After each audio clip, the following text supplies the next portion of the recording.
welcome to the podcast. This is Osmosis with This is Jamie McMillan, and me, Callum. You can find Jamie on LinkedIn, linked here. there's not that much on there. Yeah, thanks for joining today. So we've got a space thing today.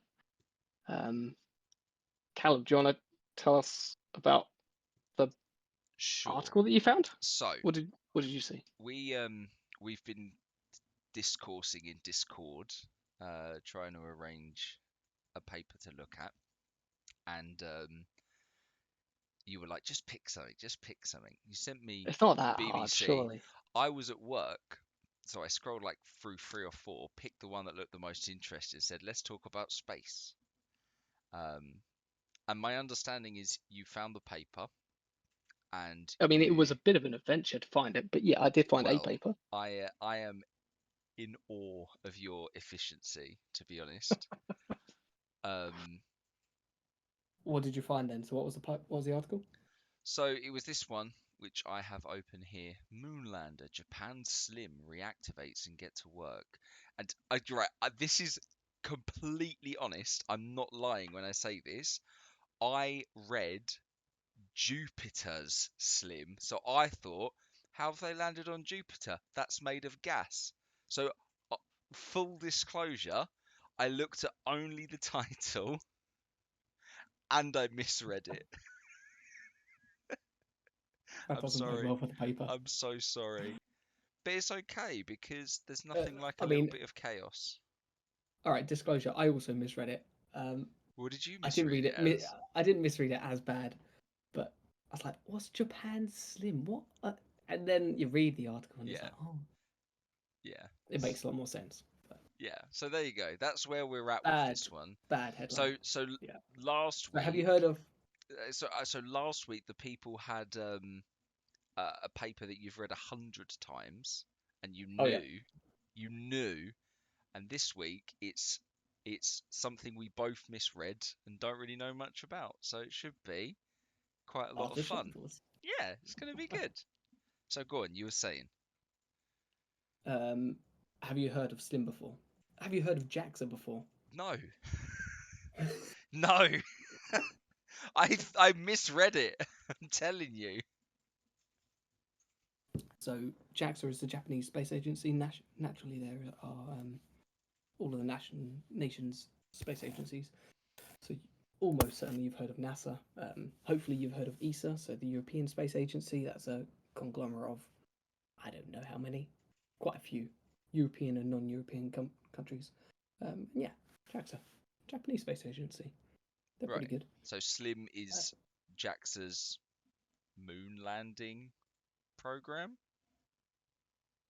And it was quite an interesting take on it. So their proposition is that as the complexity of space is really we're having some mic issues. I think your automatic activation sensitivity is just a little high.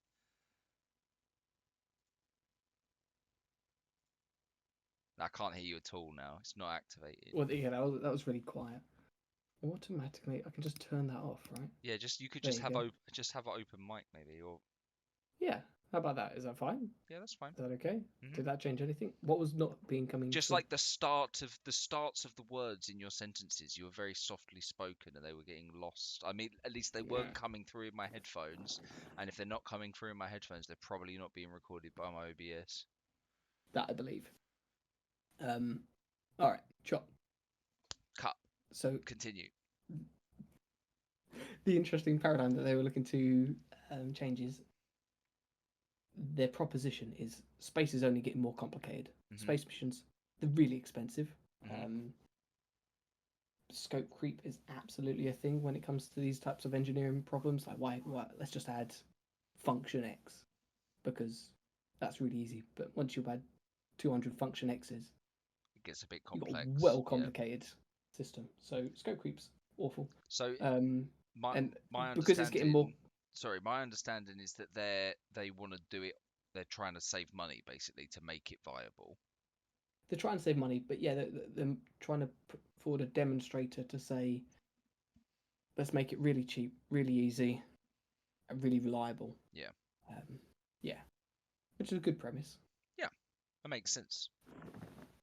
And the other good proposition from them is, rather than some of the early moon landing missions, it Allegedly. was allegedly. Well, hang what? Hang Well, on, we're not going there, are we? well, no. So, may I tangent? I did tell you I'd bring this I up. I don't want to say yes. No, the thing is, so conspiracy theories. I'm not a conspiracy theorist, right? No, surely I'm not. not. I But you know the the subreddit, right? moon landings happened, okay? But like whenever I think of the moon landings, I'm just like hit with this weird childhood nostalgia because conspiracy theories used to be fun. Now it's all children in cages being murdered and stuff, and it's just like, when did conspiracy theories get so serious? I remember like being obsessed with Bigfoot. Did they really go to space? Did they really go on the moon? It's just not as fun I've anymore. got to know. All right, I get that. I get that. Conspiracy theories definitely gone down the drain. Yeah, for sure. So are Bigfoot's we, pretty good. as we UFO's continue, pretty good. continue with this podcast, are we assuming that they did happen? Is that what we're doing? Yeah, got that. All right. All right, so They the went to moon the moon. landing's It's kind of happening. irrelevant. It doesn't matter. Moon landing happened. Sure, it did. But regardless, when they were thinking about doing that moon thing, they were limited with where can we land. And so rather than thinking, okay, well, where can we land? It's, where do we want to land? Right. Which is a nice twist. So if you have a gravitational body like an asteroid, and you know on that particular face of the asteroid there's some rich mineral deposit, and you want to land there because Yeah. you want to go there. Otherwise, you'll have to walk all the way around the asteroid. What a pain. It would be a nightmare. Got no time for that. Land where you want to land. Okay. Just makes sense. Okay. Which is it's a good proposition. So, yeah, was unfamiliar with Slim. I'm familiar with Jaxa, but I'm familiar with Slim. But this is yeah, I like it. It's a good mission. Yeah, it sounds good. And I'm gonna flip my my window open to the paper now because I just want to draw your eyes towards one thing in the first paragraph, and I've Right. highlighted it, and I just it because it's weird, right? Because like I don't work in the same field you work in, so I'm not surrounded by all this space mumbo jumbo, you know. Right. Hit me Mum, up. but I just really liked that it said the project aims to acquire high precision landing technology on gravitational bodies and technology to reduce size and weight, which will be essential for future lunar and planetary exploration. And like, I Yeah. really like the sound of that because planetary exploration, it just makes it a bit real, Ooh. doesn't it, when it's written down in front of you? It Well, makes it it's a a bit great step. real. Like, if you want to do the planets, just go to the moon. Moon base. I'm pro moon base. I'm pro moon base. Are you pro moon elevator? Just thinking moon elevator. Yes, Is I'm that pro moon elevator. is that another tangent? It's not. It's not a tangent I'm ready for, but moon elevator. My God, I'm I so don't for really it. understand the concept of a moon elevator. I mean, I Moon understand it elevator. in concept, but like obviously That's it. the That's all you need. yeah, but like the outside is going to be spinning so much faster. It would have to be so very precise or so very flexible as to not just snap. Yeah, just flexible. I think you build it into Yeah, but flexibility because I mean, okay, we can go down this tangent. okay. Space elevator. So, Earth, Yeah, Moon. yeah. Yeah. It's a Moon. good job we're recording this with video because you're using your hands. Hang on. No, this doesn't work. Space elevator that takes you to. It can't take you to the moon, but it could take you to just orbit. Could take you to the moon. Who says it can't take you to the moon? No, because the moon spins around the Earth, doesn't it? Yeah. your bit of string's gonna be a right old mess. Yeah, true. Gonna get something That's to what I was entangle. thinking, because it's not in a Yeah, perfect. Yeah. I'm still pro moon elevator. Okay, but okay, you have Just get. Why can't orbital. we just skip and get the moon teleporter? Yeah, Hundreds of years of innovation. Bob's your uncle. hop into sci-fi. That's what Yeah, we got to pro do a moon paper base. on sci-fi. Sorry, Yeah, continue. it'll I'm be nice. digressing. Planetary exploration. Moon, Mars. Let's do it. I, Jupiter, apparently. I have a theory about, SpaceX and Yep. they want to go to Mars. My Hmm. theory is that Elon Musk is so desperate to go to Mars just because he wants to go home. I think that's quite a good one. It's really good. What else have we got? So, did you pick up on the modularity? Yes, I did. So my understanding of that is that simply means you can add lots of different things to it and you can change it around. Yeah. And there's lots that is bunged with instruments, isn't it? Like, I'm going to be honest, once, because have we said how we got this paper yet? Like, have we No. just said No. that it's No. all AI translated? No. Because it is a little bit scuffed in places, and this was a hard read for you. It was an impossible read for me. Yeah. So the paper's only available in Japanese. So, I mean, don't get me wrong, machine translated. the translator did a good job, but It did a pretty good job. It wasn't bad. yeah, it's been But yeah, there are some quirks. it was a challenge to get through. But yeah, so modularity. Yeah. So the modularity. So being able to this is an engineering thing, and you can kind of just bring it back to my Lego. Like, if all of my Lego pieces fit together, I can build the biggest Lego, and I can build whatever Lego. Yeah. But if I've got a Lego and a Duplo and something else, shoving them together just means you need like middly bits. You need lots of middly bits, and all those middly bits are the things that introduce complexity in these types There was of another. system engineered tasks. I'm thinking of another quote I saw that would be nice to bring up. I didn't highlight it, unfortunately, but there was a bit that What said you got? in the paper about as you increase the number of components, you are Yes. essentially increasing the chance of failure of one of those components. I read it the other way around, but So the how way that you how said it did makes you more interpret sense. that? No, what you said makes sense. Okay. More components, more chance of failure, Yeah, that which makes makes sense sense. to me So as well. streamlining it should be a good goal. Yeah. So when you're doing this type of uh, modular design, so okay, let's step back a little to how satellite construction comes about. So people don't just build satellites just for the sake of a satellite. So your like primary systems in a satellite are you have propulsion, you have power, you have heating, you've got cooling, you've got processing. You've probably got other things like attitude, well, propellant I've got. But those are like your The main important things to my mind that drive your satellite. But the reason people do satellites is to put a payload on there, so something that does a thing. Yep. So Could be like cameras. a satellite with a camera, or Yep. a satellite with a lander, or a satellite with a Hoover on it. But each of those, all of your different mission payloads and mission requirements will introduce additional complexities. So a good practice in satellite construction and build is to have as much modularity and commonality in a bus. And your satellite bus is like just your carcass. The core of it. It's your core of Yeah. the satellite. So commonality in your bus is ideal, and it means you can, assuming you've sufficiently. It's a tricky compromise between designing something really flexible and not over engineering it. Yeah.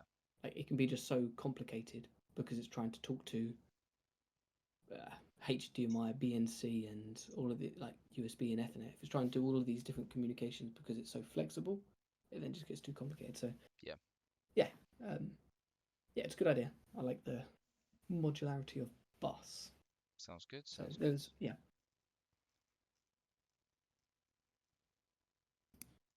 Did you catch the weight comparison between the other satellites? So key I focus here is make saw it the light. graph. I saw the graph. The table. Oh, I Sorry. didn't see the graph. It's a Yeah, that's table. okay. It's here. I'm gonna zoom in on it a little bit. For the video. If my computer will let me, of course. There we So go. I don't know any of these missions. I know Slim, and that's it. But it's But from what I but can, the bottom line is it's a considerable difference, right? On pretty it's a considerable difference. is it Yeah. on pretty much every front or every single front? It's every single Well, front. Apart from from what it looks like, is Raimi, the satellite yep, or the fourth column. I'm assuming is some like really lightweight satellite system. yeah, It's probably there for comparison. So they're trying to say it's really it's light comparable, in yeah. this class of satellite, but against this really, really lightweight one that doesn't have the same features and Yes. probably limited in design, it's not quite that light. Against the second one, it's Yeah, worlds that's a different, good isn't it? comparison. It's worlds Yeah. different. So these two satellites, a good distinction here is they both have propellants in. So my assumption is Hisaka and Reimei are um, landers that would fly down to the surface and Right. stay there. So I was reading But in the paper, it mentions that in a rocket, which is effectively what mhm, this sort of lander is, it's like a 70 pretty to much, yeah, 30 ratio of propellant to everything else. it's a lot of propellant. So when you're cutting the weight and still getting that much propellant, I'm assuming less weight is gonna give that propellant um more go. You're gonna get more Yeah, miles per yeah. gallon, for want of a better phrase, a better efficiency, if you will, at actually getting it up there, Can't believe they didn't say they're MPG. It's nuts, right? man. Isn't that standard to Wild. measure astronomical distances in miles? Um, yeah, but it was a really good comparison between the those two satellites, Mm. and yeah, it was like a third of the dry weight, which is nuts. Yeah, it's 130 pretty kilograms insane to compared to compared to like 322. 300. Yeah, it's crazy. Madness. It is crazy. So in terms of engineering efficiency, cutting that much weight out of a system is just crazy. Yeah. So when they were designing the shield, maybe it's a shield recommendation for another podcast, 13 Minutes to the Moon. Good listen. They're discussing the Apollo missions that leading up to 11, I think. Uh-huh. But when they're in that lead up, they're trying to lose as much weight as possible. And so by the end, if I recall the discussion correctly, the engineers were like vying for like grams at a time. Really? So like a successful week is we've shaved 20 grams off from, I the weight of suppose the when you're system. talking about something that's so delicate, those Mm-hmm. grams could make the biggest difference. And Yeah. if we're going back to the conversation we had earlier on about components failing, I imagine the shaking as you go up is gonna be, that's gonna make things break. If Mm-hmm. it's more massive, that shake is gonna have more force, right? It's gonna increase those odds. Yeah. That's cool.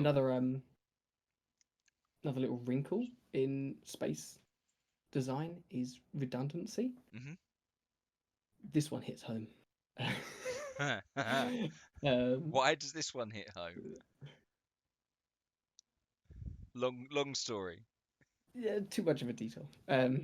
So if you're, what's the analogy here? I don't quite know the analogy, but you're sending your rocket to space. If some component fails, like a temperature meter, and that drives the entire system, without it, everything goes wrong, doesn't work. You shove another one on there, because give yourself that redundancy. Hmm. So naturally, that's the the real engineering challenge here that the engineers were working with. So, can we reduce as much weight as possible? Yep. Can we have it as reliable as possible, but also redundancy? Like, how much do we really need? So if I'm when you said I'm a bit confused. You said if the temperature gauge fails, they just put another one on. But like they can't do Yeah. that if it's in space, going to the No, moon. no, no. So before you put it in space, into your design, So you would have you multiple. design in. Yeah. Okay, then I did understand you. It's just a weird concept. It's not a concept Yeah. I've come across.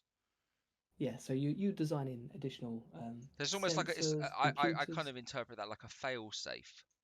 Yeah, So that's like exactly what it is. I'm sending this letter. I'm going to put two stamps on it just in case Hmm. one falls off. Yeah, that's Okay, the one. makes sense. Good Um, analogy. You're the brains. I'm the analogy. I was really trying my analogies, but yeah. I'm Anyway, so proud of that analogy. To be fair. those three challenges, they're yeah, tricky to work with. But it seems like they were asking the difficult questions in terms of what systems do we really need and what to bring that weight down. Yeah. Rather than having complete system redundancy. Yep. So that was pretty good. Where are we looking to next? Well, I started skimming a little bit faster at this point, but one thing that really Me caught my eye. too. One thing that really caught my eye was the temperature considerations. So, what do you know about like temperature in space? Cold, Cold, yeah. chilly, All right. bit nippy. I wouldn't go out without a coat. Not a fan. Okay. Which Yeah, I wouldn't page am either. I on? Which page am I looking at? Which paragraph? Hmm. Point me. I couldn't tell you. Is I'm looking. this Scrolling down. Oh, yep, I recall. So this will be on section 3.4, just above figure 8.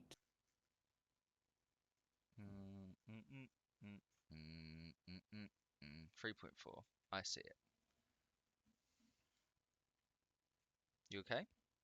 Yeah, so um, they did a good exploration here on thermal efficiency of the system. I will be So honest, this was firmly in my skim read section of the paper, so you're going to have to do some explaining. it would have been, but I saw the temperature word and You were there. it caught me. So basically, thermal management of a spacecraft is a resource intensive thing.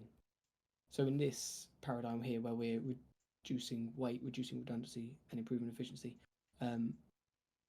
what can be done to improve the thermal efficiency is, it's just a good thing to do. So again, I'm thinking along what is relevant to a layman.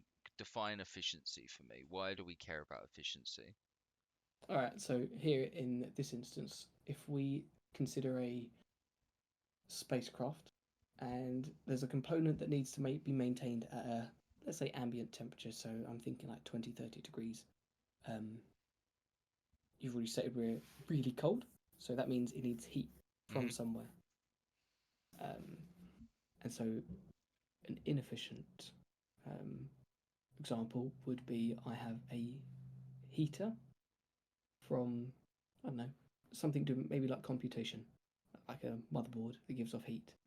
And we just lose that heat and throw that out elsewhere. And then we have another component that needs to stay warm, and so we patch a heater next to it. Right. And so now we've got energy, which doesn't come from nowhere. So electrical energy often is the case, being used to drive that heat, also being used to drive that Motherboard. the cooling and the heat loss. So that's just an inefficient system. I've got two energy systems to maintain two So to systems. increase the efficiency, if there was a way to harness the thermal energy Yep. lost from the motherboard to heat the other component. Right. And it's just logical. Yeah. Yeah. Yeah. So they were, talking about thermally coupling their instruments across the satellite. So, like that, for that example, I have something that gives off heat. Yep. I also have like a water tank or like a fuel tank that needs to stay above a certain temperature. Use those, or couple those two. How familiar are you with heat pipes? Enlighten me. Alright. So they use heat pipes. Hmm, I guess a good analogy here would be if you had like a well, I can't use one example with another. It's going to go into superconductivity, but maybe not. I'm a little bit understanding of that concept, You but could think of s- a super, really low, really high thermal conductivity. okay, So you could have like a tube, so it's called a heat pipe, but think of like a tube or like a strip of metal yeah, that can connect my two interfaces, my yeah, hot thing and my cold thing, yeah. and um, It's just the very heat good at transfer along there. transferring the energy. Yeah. Yeah, So really good. so Heat I pipe. think a better analogy is the thermal paste you would put on on your like graphics processor in the computer. That It is a good example. increases the thermal interface for better heat distribution. Yeah, that's the one. See, I you're the think you can brains, get. I'm the analogy. I think you can get heat pipes in computers. It wouldn't surprise me. You can get everything Mm, in computers. yeah, high-end computer. Yeah, yeah. Yeah, so they Not use my heat pipes. computer. Not my day though. So anyway, they had good use of like integration between their systems rather than designing my like propellant system and my um, like my attitude flight control system and my computational processing independently. Think about them together and design accordingly. So Okay. that was a nice touch. Um, and but I think at least what crept up to me is that sounds like a good idea, but I feel like that's slightly counterintuitive to their modularity aspect. So Yeah. if they're trying to make things modular, but everything's like tightly coupled, like idea of modularity is system A has no dependence on system B. Yeah. You can just But unplug now it. we've now just said the opposite. System A is dependent on system B for its heating requirement. Right. But could it be So that maybe the way it's designed is particularly modular and it would be simple to just connect up new heat transfer, or is it really not that maybe, simple? yeah. I'm sure there is a nuance here that I'm missing, but anyway, it stood I out just a imagine little. modularity as being like a power tower. I just plug all the plugs into it or unplug all the plugs, you know? Easy. Yeah, yeah. I see they should hire me. Let's Look, go work at JAXA. Go do it. I'm like Steve Jobs. I'm the idea guy. Mate, that's the biggest compliment I've ever given myself, and I feel immediately guilty about saying it. What a guy. You What a just need an guy. engineer. That's why I'm friends with you. You can be I my can work on some engineer. things. Do some things. Stuff on some things. Um, what else stood out to you in this paper? Because those the bits. Well, I have There's some some good more thermal modelling. highlights, Yeah, what you got? but we've kind of spoken about them, to be honest. Like I say, I quickly skimmed the back end of this paper. I really enjoyed this, but this is just because I'm probably a bit more of a noob. There's the figure 16, which is on the second to last paper, which is just the view of the 500 Newton class ceramic thruster, and I thought that was pretty cool. It's a pretty epic thruster. It's a very cool Yep. thruster.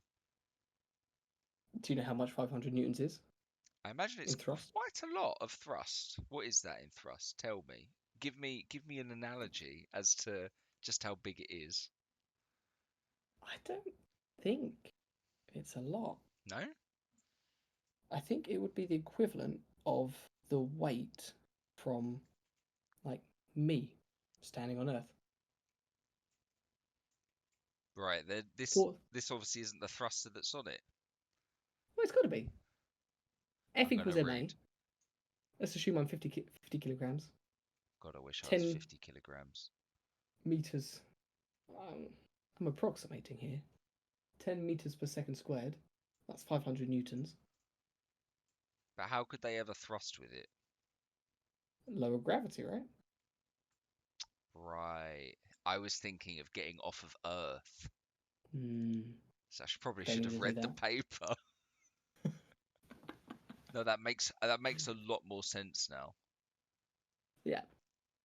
Yeah, it's a good looking thruster. So if really 500 newtons is probably like the perfect force to like click my back. You can step on my back. Yep. Be great. You could just have be a mech. You could be a bionic. I would love that. Yeah, fun What stuff. we need to do, we can do a paper on bionics as well. I'm down for that. I'm so down for that. I'm so not ready for that. No. All right then. So final thoughts, I guess. If Final we've thoughts. gone through most of it. Awesome. Yes. Yeah. So What a great mission. my final thought is very, very cool, very, very interesting. Um, I really like that we are lucky enough to be alive at a time where this isn't science fiction, you know. Mm. I feel very privileged. I'm also a millennial and can't afford anything. Um, living in 2024, but at least these things are happening on our planet. And that makes me very happy. It makes me happy that there is still progress and things are still going.